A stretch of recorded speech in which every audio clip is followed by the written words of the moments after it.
সারা দেশে ফিলিং স্টেশনে বিশৃঙ্খলা ও অতিরিক্ত তেল কেনা ঠেকাতে উদ্যোগ নিয়েছে প্রশাসন। কোথাও কোথাও তেল দেয়া হচ্ছে রেশনিং পদ্ধতিতে। ডিপো থেকে ছুটির দিনে পর্যাপ্ত তেল সরবরাহের কথা বললেও চাহিদা মতো না পাওয়ার অভিযোগও রয়েছে। এদিকে আজও অবৈধভাবে মজুত করা তেল জব্দের খবর পাওয়া গেছে। প্রতিনিধিদের পাঠানো তথ্য ছবি নিয়ে ডেস্ক রিপোর্ট। সিরাজগঞ্জে no fuel card, no petrol octane নীতিতে চলছে জ্বালানি তেল বিক্রি। ৩ দিন ধরে চালকরা কার্ড দেখিয়ে লাইন ধরে অল্প সময়ে তেল নিচ্ছেন। এতে সন্তোষ প্রকাশ করেছেন গ্রাহকরা। তবে ডিজেলের গ্রাহকরা কার্ডের আওতায় নেই। সব মশার বিরুদ্ধে সুরক্ষা দিতে এলো বসুন্ধরা এক্সট্রিম অ্যারোসল। মশার বিরুদ্ধে এক্সট্রিম সুরক্ষা।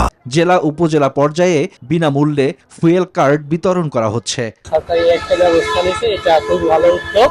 আমরা এটা প্রশংসা করি। এই কার্ডের কারণে দেখা যাচ্ছে আমাদের ডেট ওয়াইজ আসতে হচ্ছে। আমরা জানতে পারছি যে এই ডেটে গেলে আমি তেলটা পাবো, ঠিক ওইভাবে আসছে এবং কার্ডের বাইরে কেউ তেল নিতে পারছে না, যে কেউ কালো বাজারে এসে তেল নিয়ে যাবে।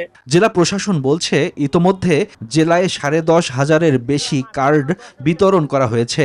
6 এপ্রিল পর্যন্ত চলবে কার্ড বিতরণ। এখন পর্যন্ত আমরা 10,500টি ফুয়েল কার্ড বিতরণ করেছি এবং আমাদের পর্যাপ্ত পরিমাণ ফুয়েল কার্ড অলরেডি ছাপানো রয়েছে। ইনশাআল্লাহ ফুয়েল কার্ডের কোনো বিতরণে কোনো সমস্যা হবে না। নারায়ণগঞ্জে ছুটির দিনেও ডিপো থেকে জ্বালানি তেল সরবরাহ করা হয়েছে।